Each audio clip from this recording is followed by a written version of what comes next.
জুলুম ফ্যাসিবাদের বিরুদ্ধে আমরা সবসময় লেখালেখি করেছি, আমি ব্যক্তিগতভাবে লেখালেখি করেছি। তো এই কারণে হয়তো অনেকেরই আমি চক্ষুশূল ছিলাম, এবং হাসিনার যে গুম বাহিনী তাদের নজরে ছিলাম, সেটা তো আমি অবশ্য বুঝতে পারি নাই। তো ভাইবা শেষ করে আমি যখন কোরিয়ায় ফেরার জন্য ব্যাক করি, সেটা ছিল 21 অক্টোবর 2018 সালে। আমি আমার শ্বশুরবাড়ি জামালপুরের ইসলামপুর, সেখান থেকে ট্রেনে করে ঢাকায় আসি।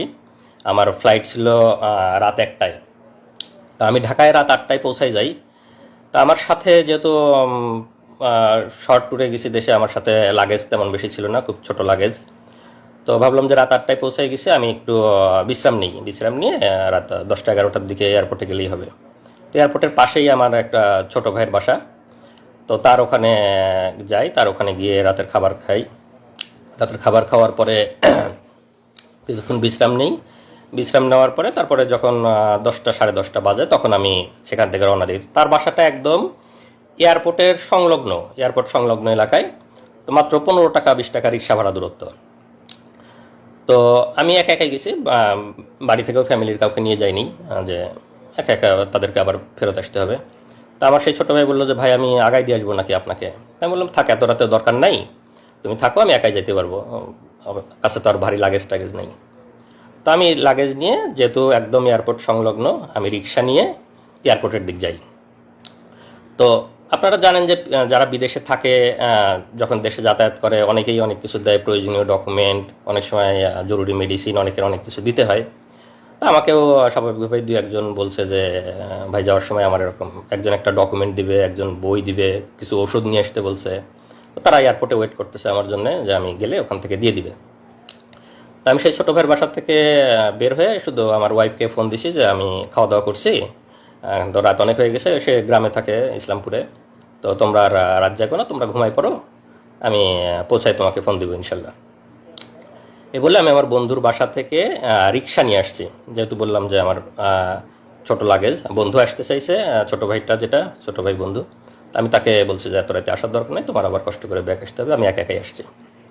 তা আসার পরে বিমানবন্দরের সামনের যে হাইওয়ে রাস্তা, রিক্সা যেহেতু আসছি, রিক্সা তো আর ভিতরে ঢুকবে না, এয়ারপোর্টের ভিতরে ঢুকবে না, বিমানবন্দরের সামনের যে রাস্তা, ওখানে আমি রিক্সা আমাকে থামাই দিছে। আমি রিক্সাটাকে ভাড়া দিছি, ভাড়া দিয়ে রাস্তার এই পাশে নামাই দিছে। আমি এখন রাস্তা ক্রস করে লাগেজ নিয়ে এয়ারপোর্ট এরিয়ার মধ্যে ঢুকবো। তো যখন জাস্ট ঢুকবো, রিক্সাটা থামায় ভাড়া দিয়ে আমি রাস্তা ক্রস করতে লাগছি। তো ওরা আগে থেকেই আমাকে মানে টার্গেট করেছিল, আগে থেকেই ওখানে এসে সবাই রেডি হয়েছিল। তো পরে আমি যখন পার হতে লাগছি, আমাকে এরকম করে হাত ধরছে একজন, হাত ধরে বলছে, এনামুল হক মনি, আপনার রাত 1টায় কোরিয়াতে ফ্লাইট না?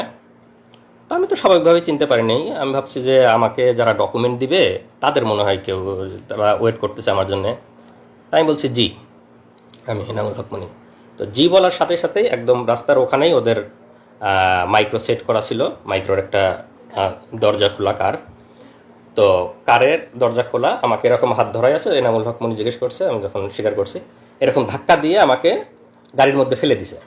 আর ভেতরে 2-3 জন ছিল, ভেতরে 2-3 জন আমাকে এরকম করে ধরে ভিতরে টান দিয়ে ঢুকাই নিছে।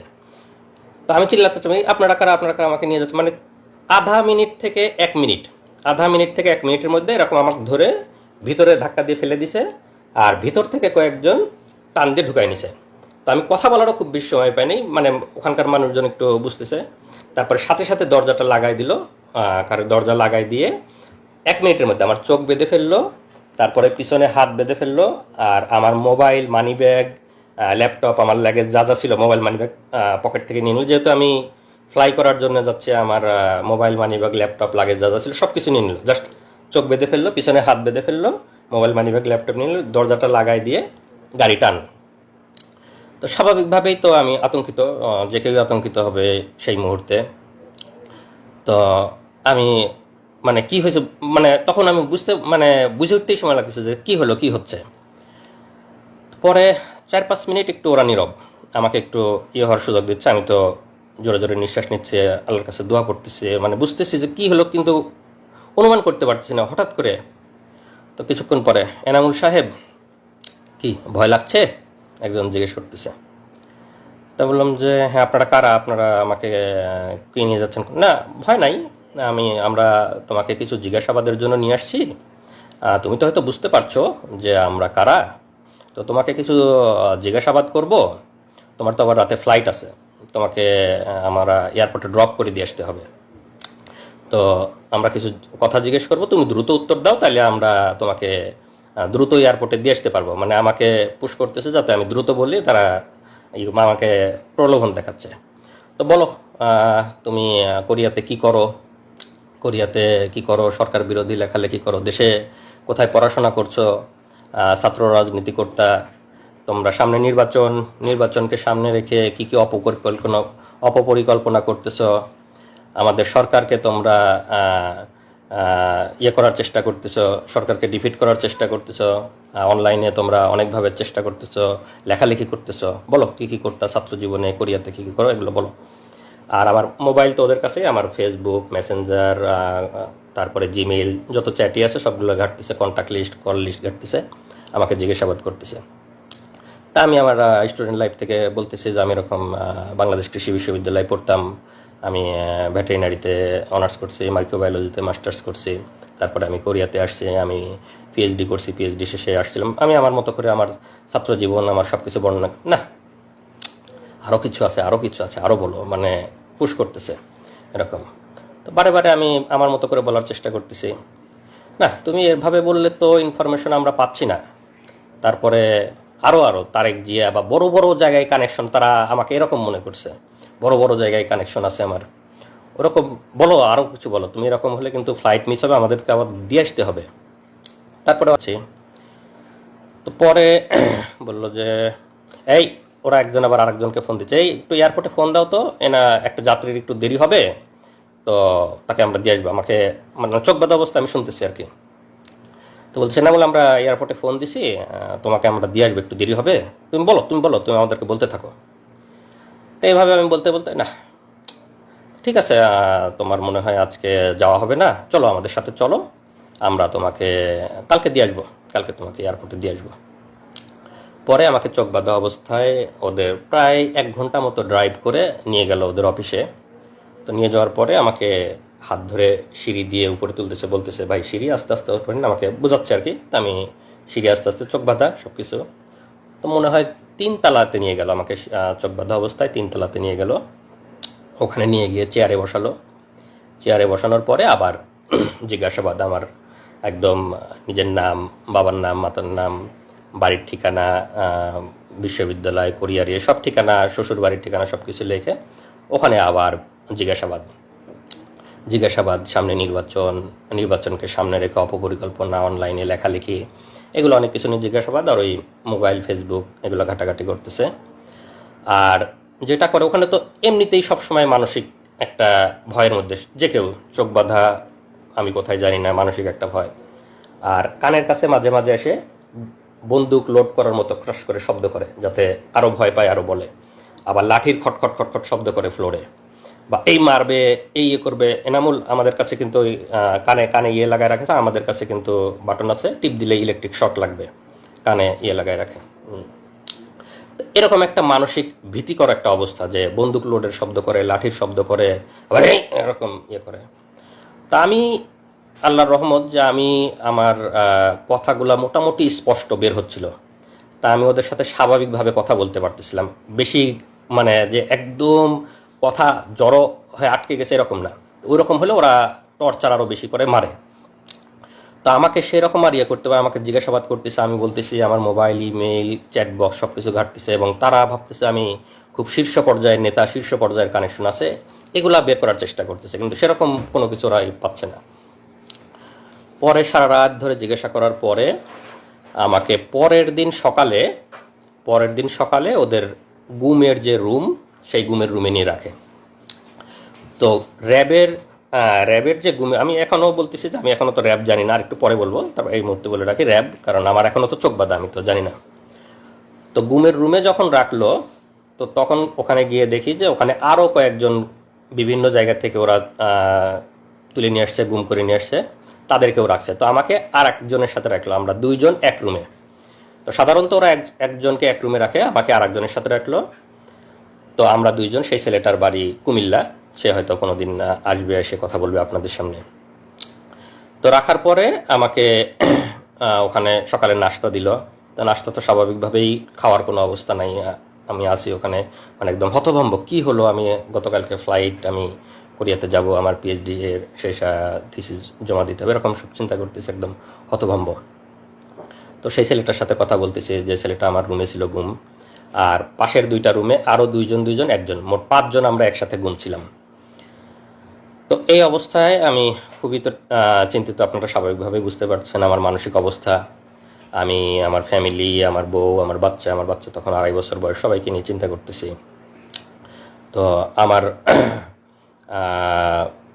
মানে আমি কোনোভাবে মানে চেষ্টা করতেছি যে আমার ফ্যামিলিকে যদি একটু জানাইতে পারতাম যে আমি অন্তত বেঁচে আছি, বা আমি তো স্বাভাবিক যে আমি যে গতকালকে কোরিয়াতে যাই নাই, আমার ফ্যামিলি কিভাবে চিন্তা করতেছে, কান্না করতেছে, সেটা তো আমি ওখান থেকে বুঝতে পারতেছি, কিন্তু আমি তো তাদের কাছে পৌঁছাইতে পারতেছি না, কোনোভাবে জানাইতে পারতেছি না। তো সামনে যারা গার্ড দেয়, তখন আমার যখন গুমের রুমে দিছে, রুমের মধ্যে রাখছে, তখন আমার চোখ খুলে দিছে। তো চোখ খুলে দেওয়ার পরে সামনে মানে রডের দরজা, আর সামনে আর একটা সলিড দরজা থাকে। তো রডের দরজা লাগাই দিলে সামনে যারা নিরাপত্তা কর্মী থাকে তাদের দেখা যায়, আর মানে সলিড দরজাটা লাগাই দিলে দেখা যায় না। তো ওরা রডের দরজাটা লাগাই রাখছে, সামনে যারা নিরাপত্তা রক্ষী যারা হাঁটতেছে তাদেরকে দেখা যাচ্ছে। তো আমি তাদেরকে বারে বারে বলতেছি, তারা বলছে ভাই কোথা থেকে আসছেন, এটা জিজ্ঞেস করে। আমি বললাম যে আমি এরকম কোরিয়াতে পিএইচডি করতাম, গতকালকে ফ্লাইট ছিল, আমাকে এয়ারপোর্ট থেকে তুলে নিয়ে আসছে এরকম। তারপরে আমার ওয়াইফের বর্ণনা, আমার ছোট ছেলের কথা শুনে ওরাও একটু মানে মন নরম হয়েছে, আরে আপনার একটা ছোট ছেলে আছে এরকম ইয়ে। তো ওরা একটু মানে ভদ্র এবং আমাদের প্রতি খুবই সহমর্মী। তারাই করে ভাই আল্লাহ আল্লাহ করেন, কোনো কিছু হবে না। মানে অফিসারগুলা মানে টপ লেভেলের, মানে হাসিনা বাইসে সবগুলা অফিসার একদম সর্বোচ্চ লেভেলের শুয়োরগুলোকে বসাইছে, কিন্তু যারা লোয়ার লেভেলের তারা অনেক মানে সিম্প্যাথেটিক এবং অনেক সহমর্মী, তারা আমাদের বিষয়গুলো বোঝে, তারা অনেক সান্ত্বনা দিচ্ছে, ভাই আল্লাহ আল্লাহ করেন, ঠিক হয়ে যাবে ইনশাল্লাহ, কিছুই হবে না, এরকম বোঝানোর চেষ্টা। আমি ওদেরকে অনেক অনুরোধ করি, ভাই আমার ওয়াইফ ওদিকে কান্নাকাটি করতেছে, ভাই আমার ওরা মরে যাবে, আমি অনেক একটু ওদেরকে যদি জানাইতে পারতাম, ভাই আমার ওয়াইফে একটু জানান যে আমি অন্তত বেঁচে আছি, এইটুক জানান ভাই। অনেক কান্নাকাটি করতেছে, অনেক রিকোয়েস্ট করতেছে। তো কোনো না ভাই, আমার ওদের কাছে মোবাইল, ওদের ডিউটিরত অবস্থায় মোবাইল আনার অনুমতি নেই, ভাই আমাদের মোবাইল আনার কোনো অনুমতি নাই, আপনি এগুলো বলেন না। এরকম সকাল থেকে দুপুর পর্যন্ত চলে যাচ্ছে, তাও কোনো ইয়ে হয় না। আমি তো বারে বারে চেষ্টা করতেছি ওদেরকে রিকোয়েস্ট করে, মানে যেভাবেই হোক একটু ইয়ে করার। বারে আমার যে রুমমেট ছিল তাকে বলতেছি।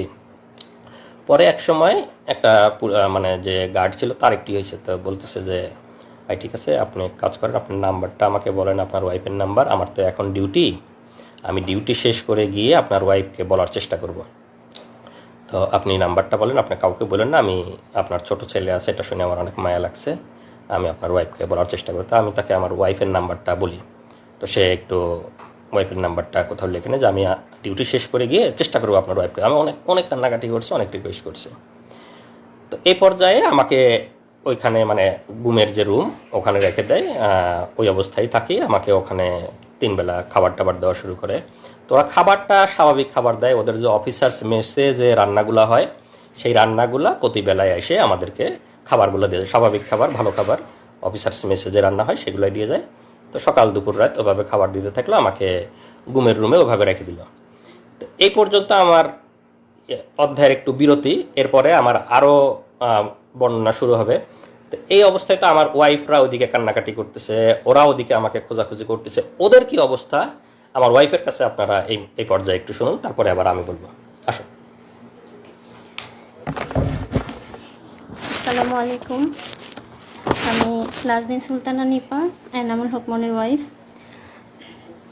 আসলে সেই দিনগুলো তো ভোলার মতো না। এখন হয়তো বর্ণনা করতে পারবো, কিন্তু সেই সময়টা কোনোভাবেই বোঝাতে পারবো না আপনাদেরকে। তো আমার হাজব্যান্ডের সাথে আমার লাস্ট কথা হলো 9:30টার দিকে, 9:23 আমার সাথে লাস্ট কথা হয়েছে। ও আমাকে বলছে যে ঘুমিয়ে পড়ো, আমি এয়ারপোর্টে কাজ শেষ করে তোমাকে কল দিব। তারপর আমি বাবুকে নিয়ে ঘুমিয়ে পড়লাম। রাত যখন 12টা বাজে আমার হুট করে ঘুম ভেঙে গেল। আসলে কেউ জার্নি করলে, পরিবারের কেউ জার্নি করলে তো ওরকম গভীর ঘুম হয় না। তো 12টার সময় আমার ঘুম ভেঙে গেল। আমি তখন মোবাইলটা নিয়ে তাকে কল দিলাম। তো তার মোবাইলে রিং হচ্ছে, কিন্তু কল রিসিভ করছে না। আবার আমি মেসেজ দিয়েছি যে ফ্রি হলে আমাকে কল দিও, তখন 12টা বাজে, তার ফ্লাইট ছিল 1টা 5-এ। তো আমি যখন মেসেজ দিচ্ছি, মেসেজ সিন হচ্ছে, কল রিং হচ্ছে, কিন্তু কলও ধরছে না, মেসেজের রিপ্লাইও দিচ্ছে না। তখন আমার মানে কাছে খুব ইয়ে লাগলো যে মনে হয় ব্যস্ত আছে, হয়তো এয়ারপোর্টের কোনো ঝামেলা বা বিজি আছে এরকম। আমি অপেক্ষা করছি তারপর ওখান থেকে মেসেজ বা কল আসবে, কিন্তু আসছে না। তো যখন রাত 1টা পার হয়ে যাচ্ছে তখন আমার ভেতরে মানে কি ব্যাপার, কেন এরকম হচ্ছে, ও তো আমাকে জানানোর কথা। তো তখন আমার মনে হলো যে হয়তো মোবাইল হারিয়ে ফেলছে, বা মোবাইল বা ল্যাপটপ হারিয়ে ফেলছে। কিন্তু আমার মানে বারবার খালি একা একা, আমি কিন্তু রাতে আমার বাবুর সাথে একা ঘুমিয়েছি, আমার বাবা মা অন্য রুমে, তাই মধ্যরাতে তো আমি কাউকে কিছু বলতে পারছি না। তখন আমি মানে খালি বারবার আল্লাহ আল্লাহ করছি যে আল্লাহ কি হলো, যদি মোবাইল হারিয়ে যায় তাহলে তো এয়ারপোর্ট থেকে অন্য কারো ফোন থেকে আমাকে একবার জানাবে সে, এটা আমি শিওর যে সে আমাকে জানাবে, কারণ আমি টেনশন করব। কিন্তু না, আমি অপেক্ষা করছি, রাত 1টা 2টা বেজে যাচ্ছে, কোনো মেসেজ নেই, কল নেই। রাত 1টার পরেও যখন তার ফ্লাইট ছিল, ফ্লাই করার সময়, তারপরেও আমি মেসেজ দিচ্ছি, কিন্তু মেসেজ সিন হচ্ছে, রিপ্লাই দিচ্ছে না। হ্যাঁ, তো আমার কাছে মানে তখন থেকেই আমার মানে খুব অস্থির লাগতেছে যে কিছু একটা হয়েছে, আমি শিওর। হয়তো মোবাইল হারাইছে বা কিডন্যাপ কিছু একটা হয়েছে। আমাদের বাংলাদেশে তো এসব মানে খুব কমন। তারপরে সারা রাত কেটে গেল ওইভাবে। আমি ফজরের নামাজ পড়ে যে ভাইয়ের বাসায় গিয়েছিল, ছোট ভাইয়ের বাসায়, তাকে কল দিলাম, দিয়ে বললাম যে ভাইয়া আমি তো ওর সাথে যোগাযোগ করতে পারছি না, আপনার সাথে মানে লাস্ট কি কি কথা হয়েছে বা আপনি কি যোগাযোগ। তখন আমি আমার যা বাংলাদেশ কৃষি বিশ্ববিদ্যালয়ের প্রফেসর ডক্টর মার্জিয়া রহমান, তাকে কল দিলাম, ভাবিকে কল দিয়ে বললাম যে ভাবি এরকম রাতে কোনো যোগাযোগ হয়নি, সকালবেলাও কোনো ইয়ে পাচ্ছি না। তো সকালবেলা আর ভাবি মানে প্রথমে বলতেছে আমাকে যে ও তো খুব মন ভোলা, মনে হয় ফোন টোন হারিয়ে গেছে, তুমি চিন্তা করো না, ও ল্যান্ড করে কল দিবে ইনশাল্লাহ। তো তারপরেও মানে আমার মনের মধ্যে তো ধুকপুকুনি যায় না। আমি সেই ভাইয়ের বাসা যেহেতু এয়ারপোর্টের একদম সামনে, আমি ওনাকে রিকোয়েস্ট করলাম যে ভাই আপনি একটু এয়ারপোর্টে যেয়ে, এই আমার হাজব্যান্ডের পাসপোর্টের ছবি ছিল আমার কাছে, যেহেতু আমিও কোরিয়াতে যাওয়া আসা করতাম, তো তার ডকুমেন্ট আমার কাছে ছিল। তখন আমি ওই ভাইকে তার পাসপোর্টের ছবি দিলাম যে এই নাম্বার মানে এই নাম্বারের পাসপোর্ট হোল্ডার ঢুকেছে কিনা এয়ারপোর্টে, একটু খোঁজ নেবেন। তো সেই ভাই তখন সকাল 7টার সময় এয়ারপোর্টে যায়, সেই নাম্বার দিয়ে খোঁজ নেয় এবং তারা বলে যে না, এই লোক এয়ারপোর্টে ঢোকে নাই। তখন সকাল 7টা বাজে। তখন হলো আমি আমার ভাবিকে আবার কল দিয়ে বললাম ভাবি এই অবস্থা, ও তো এয়ারপোর্টে ঢোকে নাই, আমি এরকম নিউজ পেলাম। তখন ভাবি বললো ঠিক আছে, আমিও তুমি ছবিটা পাঠাও পাসপোর্টের, আমিও খোঁজ নিচ্ছি, আমার অনেক স্টুডেন্ট আছে ওখানে। তারপর ভাবিও খোঁজ নিল এবং ভাবিও সেম উত্তর পেল। তারপর সবার টেনশন শুরু হয়ে গেল, তাহলে কোথায় গেল, কি হলো। তখন মানে ভাইয়া ভাবি মানে আমি প্রথম জানাইছি আমাদের পরিবারে, আমার ভাসুর এবং যাকে, বাকিরা তো টেনশন করবে। তখন মানে ভাইয়া ভাবি তাদের মতো করে খোঁজ নিতে লাগলো, এবং এরপরেও মানে কোনো খোঁজ নাই। এদিকে মানে আমি বারবার শুধু ফোন টিপতেছি, আমার বাচ্চা খাচ্ছে না, আমার স্কুলে যাওয়ার সময় হয়েছে, আমি কোনো টাইম কয়টা বাজে আমি কিছুই জানি না। আমার মা হঠাৎ করে এসে বলতেছে স্কুলে যাবে না, এখনও তো খাইলে না, কখন যাবা। তখন আমি ঘড়ি দেখি যে 9:30 বাজে। ঠিক আছে, তো পরে আমি তখন প্রথম আমার মাকে বললাম যে আমি তো সাফওয়ানের আব্বুর সাথে কোনো যোগাযোগ করতে পারছি না। আমি প্রাইমারি স্কুলে জব করতাম, আমার নিজের স্কুল, আমার এলাকার। তো তখন আমার আম্মা শুনে তো মানে তখনই চিৎকার করে একদম কান্নাকাটি শুরু করে দিছে। এবং আস্তে আস্তে আমার অন্যান্য ভাসুর, আমার ভাইয়েরা যারা ঢাকায় থাকে, আমার কাজিনরা, এবং আমার হাজবেন্ডের যে ফ্রেন্ডগুলোর সাথে আমার মানে যোগাযোগ করা, কি 2-1 জনের সাথে যোগাযোগ করলাম, সবাইকে তখন জানালাম যে তাকে খুঁজে পাওয়া যাচ্ছে না, তার সাথে কোনো যোগাযোগ হচ্ছে না। এবং কোরিয়াতে যারা যে ইউনিভার্সিটিতে উনি পিএইচডি করেছেন তাদেরকেও জানালাম। তখন তারাও এদিকে খোঁজ নিল। আমার হাজবেন্ডের কোরিয়াতে ল্যান্ড করার কথা ছিল সকাল 11টায়, মানে কোরিয়ান টাইম 11টায়, বাংলাদেশ টাইম হচ্ছে সকাল 8টায়। তো আমি যখন সকাল 8টা পার হয়ে গেল, সে ল্যান্ড করে নাই, এই খোঁজ পেলাম। এদিক কোরিয়া থেকেও মানে এয়ারপোর্টে খোঁজ নিচ্ছে তারা যে এরকম পাসপোর্ট হোল্ডার কেউ ল্যান্ড করছে কিনা, না, তারাও মানে নেগেটিভ আনসার পারলো। এবং তারপর থেকে আমরা পুরোপুরি ধরে নিলাম সে মিসিং হয়েছে, কোনোভাবে কিডন্যাপ অথবা মলম পার্টি এই টাইপের কিছু একটা হবে। আমরা কখনোই কল্পনা করি নাই যে এটা রাজনৈতিক কিছু বা মামলা মোকদ্দমা মানে এই টাইপের কিছু হবে, গুম টাইপের, আমরা কখনোই ভাবি নাই। তারপরে সকাল তো পার হয়ে দুপুর হয়ে গেল। আমার ভাসুর ময়মনসিংহ থেকে, আমার ভাসুর প্রফেসর মাহমুদুল আলম, তিনি হচ্ছে ঢাকায় গেলেন। আমার কাজিনরা, তার ফ্রেন্ডরা সবাই যে যার মতো করে হসপিটালে, থানা, রেলওয়ে স্টেশনে, যেখানে যেখানে খোঁজা দরকার, এয়ারপোর্টের সামনে প্রত্যেকটা দোকানে দোকানে জিজ্ঞেস করেছে, ছবি দেখিয়ে জিজ্ঞেস করেছে যে এনাকে দেখছে কিনা। মানে তখন আমাদের অবস্থা এমন যে কোনো একটা অ্যাক্সিডেন্ট হয়েছে বা কিডন্যাপ কিছু একটা হয়েছে, এরকম কোনো ধরনের ক্লু, কোনো মেসেজ, কোনো কল কিছুই পাইনি আমরা। তারপর সারাটা দিন এভাবে চলে গেল এবং বারবার টিভিতে নিউজ মানে দেখতেছি যে কোনো অজ্ঞাত লাশের খবর আসতেছে কিনা, এই টাইপের মনের মধ্যে কত চিন্তা আসতেছে বলার মতো না। তারপরে যাই হোক সারা দিন চলে গেল, কোনো খোঁজ পেলাম না। রাত পার হয়ে গেল, 22 তারিখ দিবাগত রাত, মানে রাত যখন 12টা বাজে, মানে 23 তারিখ শুরু হলো, রাত 12টার সময় আমার হাজবেন্ডের নাম্বার থেকে আমার মোবাইলে কল আসলো। আমার মোবাইলটা যেহেতু ওরা নিয়ে নিছে, আমাকে যখন কিডন্যাপ করছে, গুম করছে, তখনই তো আমার মোবাইল ল্যাপটপ নিয়ে নিছে। আমার মোবাইল তো ওদের কাছে, আমার মোবাইল থেকে ওকে কল দিছে। হ্যাঁ, আমাকে কল দেওয়ার পরে মানে তারা বলতেছে যে আপনি কি এনামুল হক মনির ওয়াইফ? আমি বললাম যে হ্যাঁ, আমরা তো তাকে খুঁজে পাচ্ছি না, এই নাম্বার আপনি কোথায় পেলেন, এই ফোন কোথায় পেলেন? তখন সেই পুলিশ, মানে আমরা তো জানতাম না পুলিশ, মানে ওপর পাশ থেকে আমাকে বলছে যে বুঝতেই তো পারছেন, আমরা মানে ও আমাদের কাছে আছে, আমরা হচ্ছে মানে ওকে কিডন্যাপ করেছি, তো আমি যেভাবে যেভাবে বলবো আপনি সেভাবে কাজ করেন, তাহলে আমরা ওকে ভালো মানে ছেড়ে দিব, তার কোনো ক্ষতি হবে না, কিছু হবে না। আমি আর জাস্ট আপনাদের একটু কল রেকর্ডটা শুনে, আমি সেই সময় মানে সে ওই সময় মনে করছে যে কিডন্যাপার, তো কিডন্যাপার যেহেতু, তাহলে তো কিডন্যাপারের কথা পুলিশকে বলতে হবে। তো পুলিশকে বলার জন্য ও ওই সময় কলটা রেকর্ড করছে, যে পরে পুলিশের কাছে যা সকালে বলবে যে আমার হাজবেন্ডকে কিডন্যাপাররা কিডন্যাপ করছে, এই যে আপনাদের কল রেকর্ড, সেই হিসাবে কল রেকর্ড করছে। তো সেই কথাটা কি ছিল আপনারা শোনেন, ওর কল রেকর্ডটা আছে, কল রেকর্ডটা আমরা এখন লাইভের এখানেই প্লে করে দিচ্ছি। ঢাকায় না, আমি জামালপুর। আচ্ছা, জামালপুর থাকেন, সমস্যা নাই। জি। তো এখন এনামুলকে আমরা ছাড়ার ব্যাপারে ফোন করছি, ঠিক আছে? ঘটনা কি সেটা এখন জানার দরকার নাই। ঘটনা এনামুল বাসায় গেলে, বাড়িতে গেলে তারপরে বলবে। আচ্ছা, এখন কিছু বলতে পারবো না আমরা, ঠিক আছে? ও ভালো আছে তো ভাইয়া? ভালো না থাকলে কি আমরা যোগাযোগ করতাম? জি জি জি, হ্যাঁ ঠিক আছে। আমি একটু কথা বলতে চাই ভাইয়া, একটু খালি খালি মোর মুখটা খালি শুন ভাইয়া, আমি মরে যাচ্ছি একদম, একটু কথা বলতে দিবেন ভাই? আপনি কি যোগাযোগ করছি দেখে কি এত যোগাযোগ না করলে ভালো হইতো মনে হয় না? আচ্ছা আচ্ছা, না ঠিক আছে, আপনি যা বলবেন তাই শুনবো, আপনি বলেন। সুস্থভাবে কথা বলেন, আপনাকে বলছি না সত্যি কথা বলেন, কোনো উচ্ছৃঙ্খলের কোনো কিছু দরকার নাই। জি আচ্ছা ঠিক আছে ভাইয়া। এখন কথা হচ্ছে, আপনি আপনার ভাই ব্রাদার, ওনার ভাই ব্রাদার কাউকে কিছু বলতে পারবেন না, যেহেতু আপনি কথা বলছেন। হ্যাঁ। আমরা সবার সাথে কথা বলতে পারবো না, কথা একজনের সাথে বলবো। জি। আর আপনি কাউকে কিছু বলার দরকার নাই যদি এনামুলকে পাওয়ার ইচ্ছা থাকে। আচ্ছা, বলবো না আমি কাউকে। কারণ কে কোন দিক দিয়ে কি সমস্যা করে সেটা বলা যায় না, ঠিক আছে? জি বলবো না ভাইয়া। এখন আপনাদের দরকার এনামুলকে সুস্থভাবে পাওয়ার, আমরা বুঝি এটা। জি। তো সুস্থভাবে পাইতে হলে আমরা যেভাবে বলবো সেভাবে করতে হবে। আচ্ছা বলেন। আমাদের 1.5 লক্ষ টাকা দিতে হবে।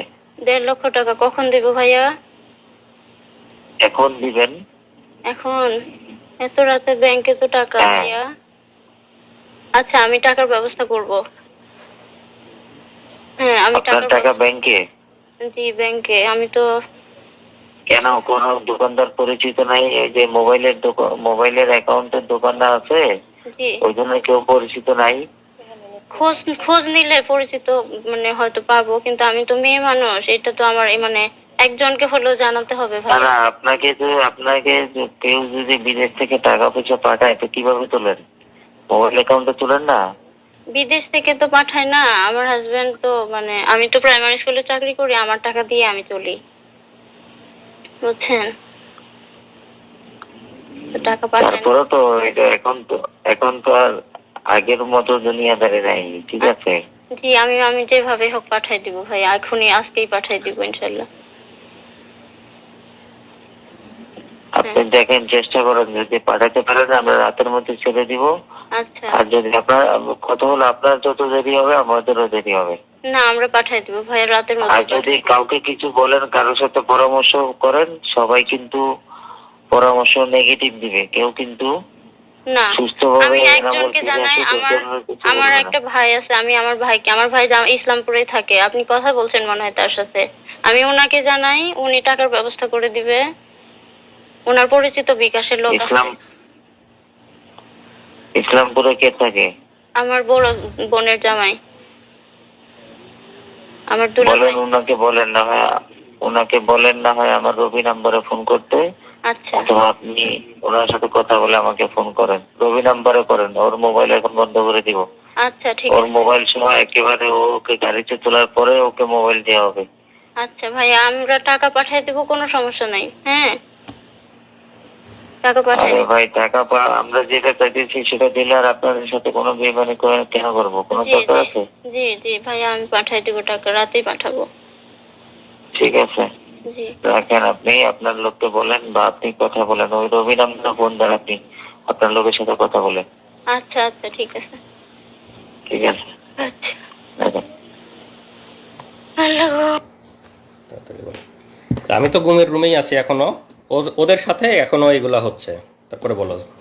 তারপর আমি বললাম যে আমাকে বলল যত দ্রুত আমি টাকা পাঠাবো তত তাড়াতাড়ি তাকে ছেড়ে দিবে, এবং গাড়ি রেডি আছে, জাস্ট টাকাটা পেলে তাকে ছেড়ে দিবে। আমি সকাল মানে 6টার সময় ওনারা আমাকে 4-5টা নাম্বার, ডাচ বাংলা বিকাশ মিলিয়ে প্রায় 4-5টা নাম্বার দিল। সবগুলোতে আমি হচ্ছে সকাল 6টা থেকে 9টা এর মধ্যেই আমি 1 লক্ষ টাকা পাঠাই। ঠিক আছে, যেহেতু শুক্রবার ছিল আর আমি অনেক রিকোয়েস্ট করছিলাম যে আমাদের কাছে এত বেশি টাকা নাই, আপাতত 1 লাখ, মানে আর শুক্রবার তো বিকাশ থেকে বেশি পাঠাতে পারছি না। এখানে আমি একটু অ্যাড করে দেই। ওরা যখন আমাকে জিজ্ঞাসাবাদ করতেছিল তখন আমার ফিনান্সিয়াল অবস্থা বোঝার চেষ্টা করতেছিল, মানে এটা ওদের গুম, কিডন্যাপ, ক্রসফায়ার, র্যাবের বিজনেস, র্যাব ডিবির বিজনেস। ওরা গুম করে নিয়ে গিয়ে ফিনান্সিয়াল অবস্থা বুঝে, আর্থিক অবস্থা বুঝে, মানে ক্রসফায়ার দিবে না বা মেরে ফেলবে না, এই বিনিময়ে ফ্যামিলির অবস্থা বুঝে যার কাছে যত পারে মানে টাকা পয়সা মানে বিজনেস করে নেয়। তো আমাকে যখন জিজ্ঞাসাবাদ করছে আমি বলছি যে আমি তো পিএইচডি স্টুডেন্ট, কোরিয়াতে থাকি, আমি কিছু টাকা স্কলারশিপ পাই, আমি কয়দিন আগেই দেশে আসছি, আমার তো ফ্লাইটে অনেক টাকা খরচ হয়ে গেছে, আমার তেমন কোনো টাকা নাই, আমার বাবা রিটায়ার্ড সরকারি চাকরিজীবী, মানে বাবারও তেমন কোনো, মানে সব কিছু মিলায়ে বুঝছে যে আমার কাছে খুব বেশি টাকা নাই, মানে আমি যেহেতু স্টুডেন্ট, পিএইচডি করি, খুব বেশি সেভিংস নাই, আমার আব্বা রিটায়ার্ড, আমার শ্বশুর হলো বড় গৃহস্থ, তো সব কিছু মিলায় ওরা সেই পরিমাণই ওদের কাছে ডিমান্ড করছে। তারপর আমি সকাল 9টার মধ্যে টাকা পাঠালাম, তারা টাকা পেয়ে আমাকে কনফার্ম করলো যে হ্যাঁ টাকা পেয়েছি, আপনার ছোট ছেলে আছে শুনেছি, তারপর হচ্ছে আমরা ওকে কিছুক্ষণ পরেই ছেড়ে দিব, আপনারা গাড়ি নিয়ে রেডি থাকেন, কিছুক্ষণ পর মোবাইলটা দিয়ে ওকে ছেড়ে দিব। তারপর হলো আমার ভাসুরা ঢাকায় ছিল তখন, আমি তাদেরকে জানালাম যে এরকম এরকম কথা হয়েছে, ওনারা ছেড়ে দিবে, আপনারা গাড়ি নিয়ে রেডি থাকেন। তারা একদম রেডি গাড়ি নিয়ে।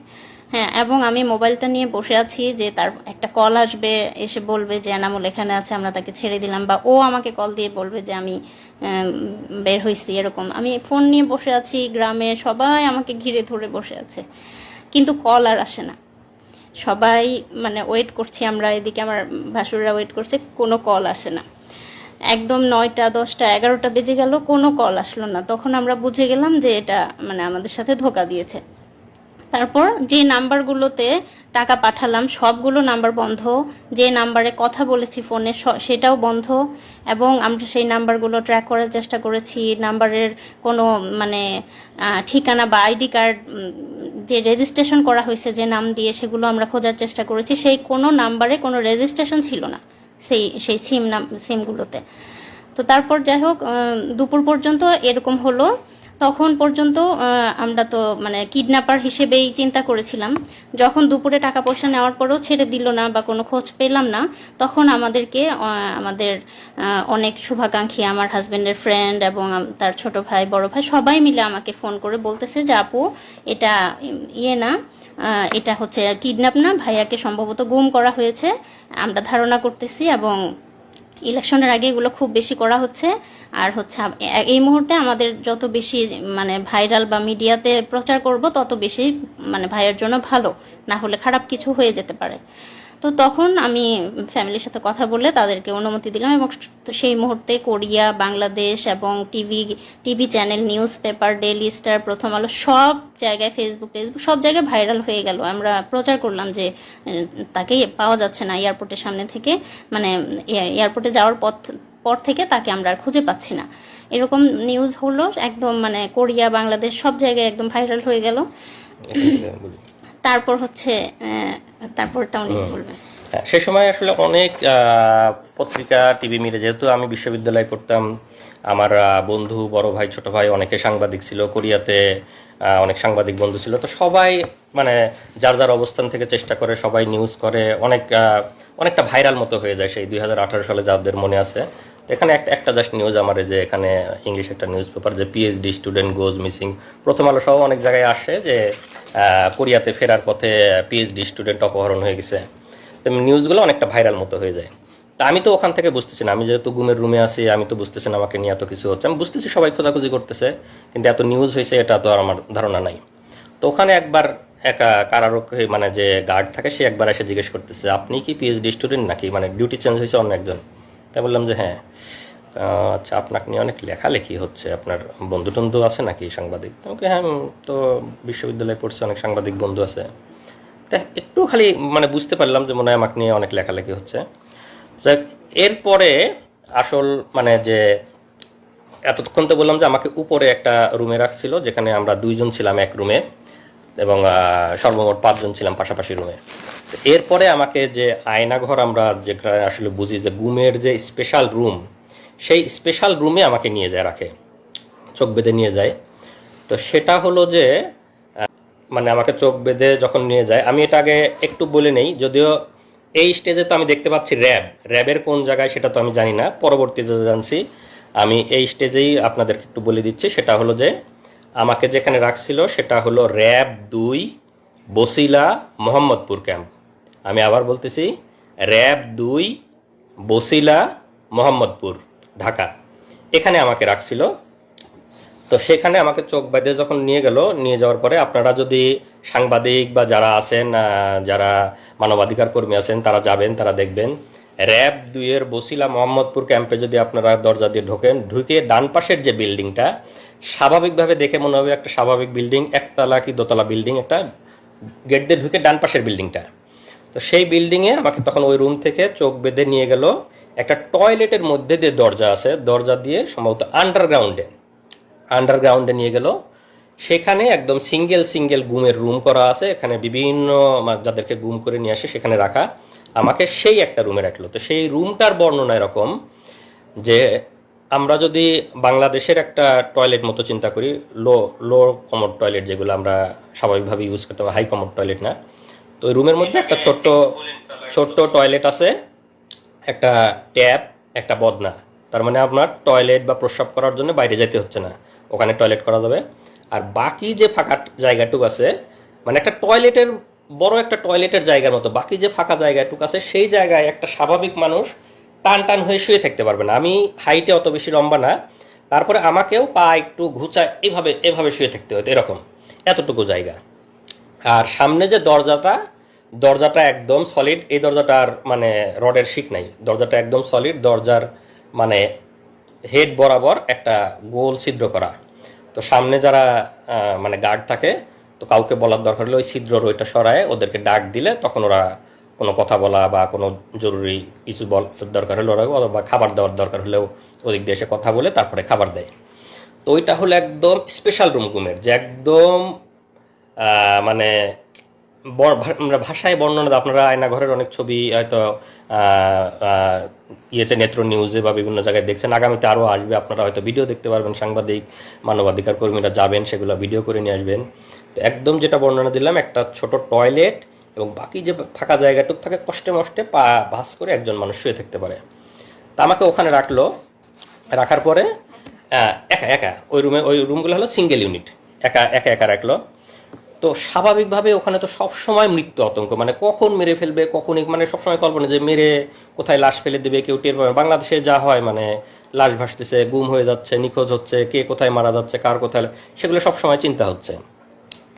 তো পরের দিন রাতের বেলা আমাকে আবার ওই গুমের ওই যে সিঙ্গেল রুম, আয়না ঘরের যে সিঙ্গেল রুম, সেই রুম থেকে নিয়ে আবার অফিসারদের রুমে নিয়ে যায়।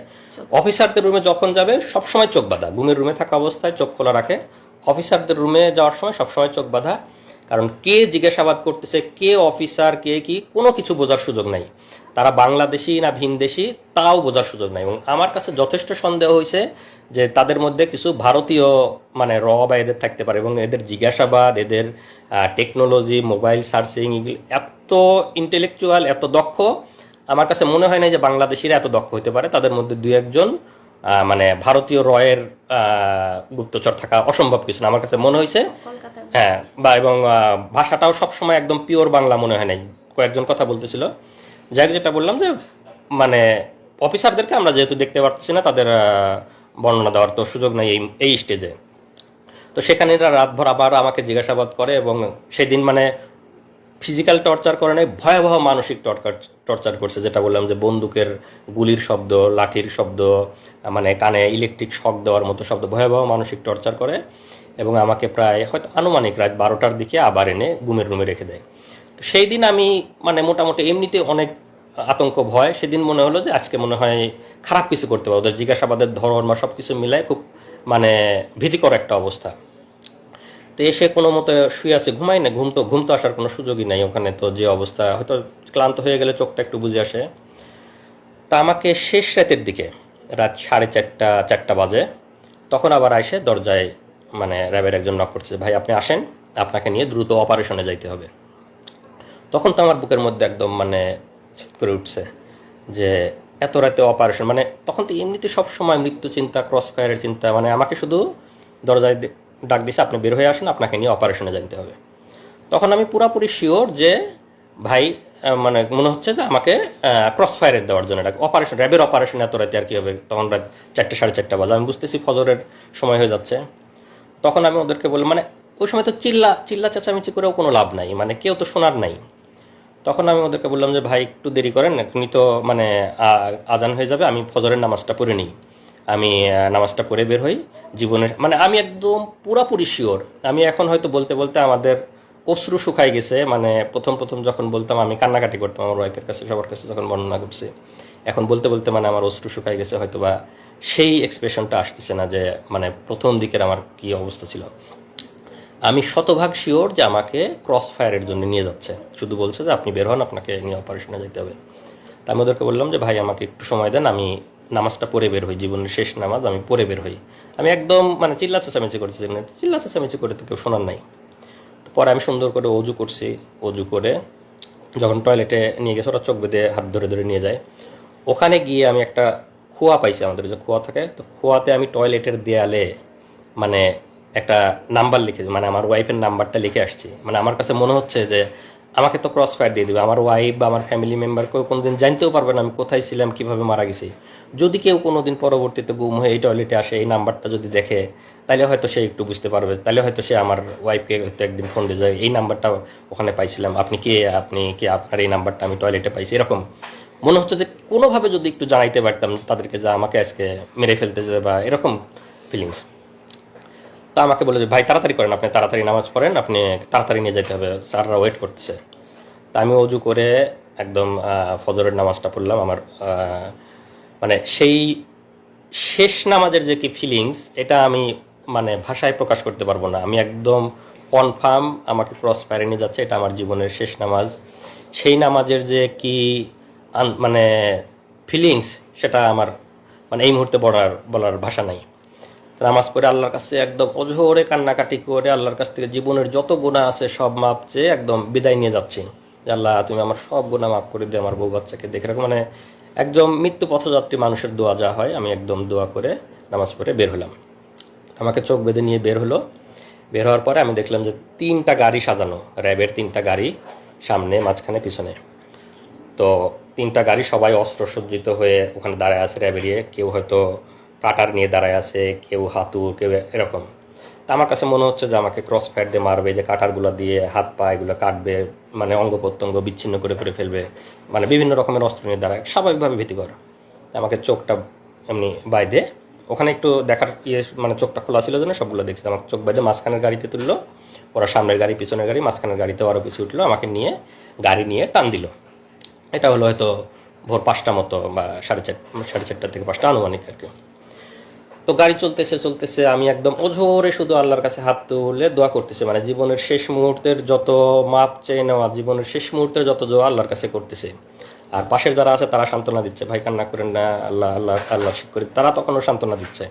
আর আমি অজোরে আল্লাহর কাছে শুধু দোয়া করে যাচ্ছে এরকম। আমি তো জানি যে আমাকে ক্রস ফায়ারে নিয়ে যাচ্ছে, শেষ মুহূর্তে যত আল্লাহর কাছে মাপ চেয়ে নেওয়া যায়। তো এইভাবে প্রায় 1 ঘন্টা মতো গাড়িটা চললো। চলার পরে কোথায় যেন থামলো। তো আমার যেহেতু চোখ বাঁধা, আমি তো বুঝতে পারতেছি না কোথায় থামলো। তো গাড়ি থামানোর পরে ওরা মনে হলো যে 10-15 মিনিট কোথায় যেন গেছে আশেপাশে, মানে আমার সাথে 2-1জন রেখে বাকিরা কোথায় যেন গেল 10-15 মিনিট। তো 10-15 মিনিট পরে এসে আমাকে গাড়ি থেকে নামানোর পরে তো তখন আমাকে যেহেতু এয়ারপোর্ট থেকে তুলে নিয়ে গেছিলো, আমার লাগেজ, আমার ল্যাপটপের ব্যাগ সব কিছু আমার হাতে এলে, আমার লাগেজটা ধরাই দিল, কাঁধে ল্যাপটপের ব্যাগটা দিল, আমার মোবাইলটা দেয়নি, মোবাইলটা দিলে যদি কোথায় কল দেই। তো ওই সময় আমার চোখটা খুলে দিল। চোখ যখন খুলে দিল তখন আমি দেখি আমাকে নামাই দিছে বিমানবন্দর স্টেশন, এয়ারপোর্টের অপোজিটে যে বিমানবন্দর স্টেশনের সামনে নামাই দিছে। তো এটার কারণ হলো, যেহেতু আগের দিন সব জায়গায় নিউজ হয়ে গেছে যে কোরিয়াতে ফেরার পথে পিএইচডি গবেষক অপহরণ হয়েছে, আমার বাড়ি পাবনাতে, আমাকে বিমানবন্দরের সামনে থেকে পাওয়া যাচ্ছে না, বিমানবন্দরে যাওয়ার পথে পাওয়া যাচ্ছে না, এরকম নিউজ হয়েছে। এই জন্য ওরা আমাকে বিমানবন্দর স্টেশনের সামনে নামাই দিয়ে তখন আমাকে বলতেছে, যা তোর যেখানে খুশি যা। আচ্ছা, আরেকটা জিনিস, ওই নামানোর আগে গাড়ির মধ্যে আমার হাতে একটা দিয়ে, ওই শয়তানটার নামটা আরেকটু পরে বলবো, মানে চরমভাবে একটা চাপ দিচ্ছে, একটা কি যেন একটা ডিভাইস আমার সবগুলো আঙ্গুলের মধ্যে দিয়ে, মানে মনে হচ্ছে সবগুলো আঙ্গুল ভেঙে ফেলতেছে, যাতে আমি শক্ত করে কোনো কিছু ধরতেও না পারে আমার লাগেজটা কোনো মতো। তো চরমই আমি তো অনেক চেঁচামেচি করে গাড়ির মধ্যে আর কি। পরে নামাই দিয়ে লাগেজ ধরাই দিল, কাঁধে আমার ল্যাপটপের ব্যাগ, বলে যা যেখানে খুশি যা। পরে আমি তাকায় দেখলাম বিমানবন্দর স্টেশন। আমি তখনও ভাবতেছি, মানে আমার তখনও তো মৃত্যু আতঙ্ক, আমি ভাবতেছি যে আমি ছেড়ে দেবো, পিছন থেকে হয়তো গুলি করে মেরে ফেলবে। আর গাড়িতে যখন নিয়ে আসতেছিল তখন তো মনেই হচ্ছিল যে হয়তো আমাকে কোনো ব্রিজের উপরে নিয়ে যাবে, কোনো ফাঁকা জায়গায় নিয়ে যাবে, গিয়ে গুলি করে মেরে ফেলে দেবে নদীতে বা ব্রিজ থেকে ফেলে দিবে, মানে বাংলাদেশে যেভাবে লাশ ভাসে থাকে সেরকম আমি কল্পনা করতেছি, আল্লাহর কাছে দোয়া করতেছি। আর বিমানবন্দর স্টেশনে নামাই দেওয়ার পরে আমি দেখতেছি বিমানবন্দর স্টেশন, কিন্তু আমার মনের মধ্যে মৃত্যু আতঙ্ক। আমার কাছে মনে হচ্ছে যে আমি হাঁটতে থাকবো, পিছন থেকে মনে হয় গুলি করে মেরে দিবে আর কি, ক্রস ফায়ার করে দিবে, এরকম মনে হচ্ছে। তা আমি আশেপাশে হাঁটতেছি আর ওরা আমাকে ঘিরে ধরে হাঁটতেছে। তো যারা ঘিরে ধরে হাঁটতে, যেহেতু আমার এই স্টেজে চোখ খোলা, আমি তো সবাইকে দেখতে পাচ্ছি। আর কয়েকদিন গার্ড দিছে, গার্ডদের অনেকের তো চেহারা আমি দেখছি। তো সেই গার্ডদের অনেকের র্যাবের ড্রেস পরা, অনেকের ড্রেস ছাড়া, তো সব রকমই আছে। তা আমি আস্তে আস্তে এয়ারপোর্ট স্টেশনের ভিতরে ঢুকে গেলাম। তখন একটু সকাল হয়েছে, এয়ারপোর্টের স্টেশনের কিছু লোকজন আসছে। তা আমার মধ্যে তো আমি দেখতেছি তারা আমার চারপাশে ঘিরে আছে। আবার আমার মনে হচ্ছে আমি যদি কোনোভাবে একটু ফ্যামিলিকে জানাইতে পারতাম। তো আমি ওখানে গিয়ে 1-2জনকে একটু রিকোয়েস্ট করলাম, ভাই একটু মোবাইলটা দেওয়া যাবে, আমি একটু বাড়িতে কল দেবো। তো ওরা হয়তো আমার পিছন থেকে সিগন্যাল দিচ্ছে, খবরদার দেওয়া যাবে না। তো লোকজন না করলো যে না দেওয়া যাবে না, হ্যাঁ মোবাইল দিতে পারবো না। তো 2জনকে আমি রিকোয়েস্ট করছি, ভাই প্লিজ আমাকে একটু মোবাইলটা দেন, আমি একটু আমার বাড়িতে কল দিব। মানে ওরা দেখতেছে, আমি ওদেরকে দেখতেছি, কিন্তু তারপর আমি রিকোয়েস্ট করতেছি। তো ওদের হয়তো সিগন্যাল পায়, সে আর দেয় নেই। তো আমি স্টেশনে আরেকটু হাঁটতেই যে আমাকে প্রথমে হাত ধরে তুলে নিয়ে গেছিলো, ওর নামটা আরেকটু পরে বলবো, যেহেতু এখনো পর্যন্ত আমি তো জানি না সে কে, তো যখন জানবো তখনই বলবো। যে আমাকে বিমানবন্দরে হাত ধরে তুলে নিয়ে গেছিলো, যে শুয়োরটা, সেই এসে আবার আমার হাত ধরে বলতেছে, এই আপনার নামে গোপন রিপোর্ট আছে, আপনারা সরকার বিরোধী লেখালেখি করেন, আপনারা নির্বাচনকে সামনে রেখে অপপরিকল্পনা করতেছেন। তো আপনাকে আমরা অ্যারেস্ট করতে আসছি। আমাদের কাছে গোপন রিপোর্ট ছিল যে আপনি এই মুহূর্তে এয়ারপোর্ট স্টেশনে আসবেন। আর ওই যে আমাকে গাড়িতে 10-15 মিনিট রেখে ওরা কোথায় যেন গেছিল, ওরা গিয়ে একটা ট্রেনের টিকিট কেটে নিয়ে আসছে। ট্রেনের টিকিট কেটে আমার ল্যাপটপের ব্যাগের মধ্যে ঢুকাই দিছে, যে আমি এইমাত্র পাবনার ঈশ্বরদী থেকে ট্রেনে করে এসে বিমানবন্দর স্টেশনে নামলাম। যেহেতু আগের দিন সব সংবাদ মাধ্যমে নিউজ হয়ে গেছে যে আমার বাড়ি পাবনাতে, আমি বিমানবন্দর থেকে উধাও হয়ে গেছি। তো ওরা ট্রেনের টিকিট কেটে দিয়েছে যে আমি ট্রেনে করে পাবনা ঈশ্বরদী থেকে এয়ারপোর্ট স্টেশনে এসে নামলাম। তো আমাকে ধরার পরে আপনার নামে রিপোর্ট আছে, আমার ল্যাপটপের ব্যাগ থেকে ট্রেনের টিকিটটা বের করলো। বের করে ওদেরই কিছু লোকজন সেট করা আছে এয়ারপোর্টের ওখানে, স্টেশনের ওখানেই। তো তাদেরকে দেখাচ্ছে, এই যে দেখেন ভাই, ওদের ট্রেনের টিকিট দেখাচ্ছে এরকম, দেখেন ট্রেনের টিকিট, আমাদের কাছে গোপন তথ্য ছিল, এই এখন ঈশ্বরদী থেকে এখানে আসবে, সেই গোপন তথ্যের ভিত্তিতে আমরা আমরা ওকে ধরতে আসছি, তো আপনারা সাক্ষী থাকলেন না। এইটা হলো আমার ট্রেনের টিকিট, কারণ আমি যে জামালপুর থেকে ইসলামপুর থেকে গেছিলাম তারিখ সহ, এটা আমার ট্রেনের টিকিট, যে আমি বিমানবন্দরে 3 দিন আগে গেছিলাম, এটা আমার ট্রেনের টিকিট। আর ওরা একটা ট্রেনের টিকিট কেটে ওই সময় আমার ব্যাগের মধ্যে ঢুকাই দিছিল। তো ঢুকাই দিয়ে লোকজনকে দেখালো যে ট্রেনের টিকিট আপনারা সাক্ষী থাকলেন, ও এখন ঈশ্বরদী থেকে আসছে, এই সময় আমরা ওকে ধরে নিয়ে যাচ্ছি। তো কয়েকজন সাক্ষী রাখতে হয় ওখানে, ওদেরই দু একজন পানের দোকানদার বা আশেপাশে যারা, এই যে আপনাদের নাম ধাম লিখে নিয়ে গেলাম, আপনারা সাক্ষী। হ্যাঁ, সাবিনা কনফেকশনারি, বিমানবন্দর স্টেশনে একটা সাবিনা এখনো আছে কিনা জানি না। তো ওইখান থেকে আমাকে ওদের দু একজন সাক্ষী লিখিত রাখলো। আর ওখানে লোকজন আবার ওদেরই লোকজন নাটক সাজাচ্ছে, ওরা দেখাচ্ছে যে ওই মোবাইল বের করে, এই যে দেখেন ভাই ফেসবুকে এরা বিভিন্ন সরকার বিরোধী লেখালেখি করে, যে ফেসবুকে আপনারা দেখেন এরা বিভিন্ন গুজব ছড়ায়, মানে সরকার বিরোধী অপপ্রচার করে, এরকম মানে লোকজনকে বলতেছে। আর লোকজন অনেকে আগে আসে, হায় রে সরকার এত উন্নয়ন করে তারপরেও ছেলেরা সরকারের বিরুদ্ধে লেখে, এরকম দু একজন বলতেছে। তা আমি ওদেরকে আবার, আপনারা ওদের লোক, আপনারা জান, আপনারা মানে ওদের না এখানে নাটক করতেছেন, আমি ওদেরকে চিল্লাপাল্লা করতেছি। যখন আমাকে বলতেছে যে আপনার নামে রিপোর্ট আছে, আপনাকে আমরা ধরতে আসছি, আমি তখন চিল্লাপাল্লা করছে যে আমাকে মানে গ্রেপ্তার করতে আসছেন, মানে আমি তো 3 দিন আপনাদের ওখানে ঘুমছিলাম, এখানে আমাকে এনে নাটক করতেছেন, মানে আমি খুব চিল্লাপাল্লা করছি। আশেপাশের লোকজন অন্তত যাতে জানে যে আমাকে ওরা 3 দিন ধরে ঘুম করে। আমার খালি মনে হচ্ছে কেউ যদি আমার একটু ছবি তুলে মানে নিউজে টিউজে দেয় বা ফেসবুকে দেয়, অন্তত আমার ফ্যামিলি বা পরিচিত কারো না কারো নজরে আসবে। আমি খুব চিল্লাপাল্লা করছি, ভাই আমাকে গুম করে রাখছিল, এরা আমাকে গুম করে রাখছিল, আমাকে ক্রস ফায়ারে দিবে, ভাই আমাকে মারি ফেলবে, কেউ আমার একটু ছবি তোলেন, কেউ একটু ফেসবুকে দেন, আমি এরকম ওরা আমার মুখ চাপে ধরার চেষ্টা করছে, চুপ চুপ চুপ এরকম, মানে 2-1 কিল ঘুষিয়ে দিচ্ছে আমাকে। তো ওরা ওদের মতো তাড়াতাড়ি সাক্ষী নিয়ে আমাকে আবার বিমানবন্দর স্টেশন থেকে টেনে ঢেরে বের করে নিয়ে আসতো। আমাকে যখন বের করে নিয়ে আসতো তখনও আমি চিল্লাপাল্লা করতেছি, ভাই কেউ আমার একটা ছবি তোলেন, ভাই কেউ আমার একটা ছবি তোলেন, আমাকে ওরা নিয়ে যাচ্ছে, আমাকে গুম করে রাখছিল, কেউ একটু আমার ছবি তুলে একটু দেন, এরকম আমি বলতেছি। কিন্তু কেউই তো সাহস করে আর মানে মোবাইল বের করে ছবি তুলতে পারতেছে না। তো ওরা নিয়ে এসে বিমানবন্দরের সামনে যে ওদের আবার গাড়ি দাঁড় করায়, আমাকে একটু আগেই তো ওদের গাড়িতে করে নিয়ে আসছে, আবার গাড়িতে করে নিয়ে আবার চোখ বেঁধে ওদের যে ক্যাম্প সেখানেই নিয়ে গেল। তো এই পর্যায়ে নিয়ে যাওয়ার পরে নিয়ে গেল, তখন তো সকাল হয়ে গেছে।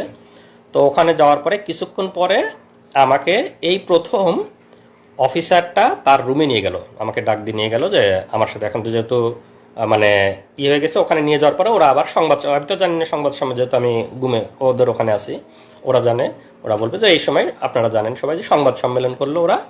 ওরা সংবাদ সম্মেলন ডাকে, সব সাংবাদিক ডাকে, সব ওদের, যেহেতু তখন তো দালাল মিডিয়া ছিল, এখন ইনশাল্লাহ মিডিয়া সত্য কথা বলবেন, আপনারা সত্য কথা লিখবেন।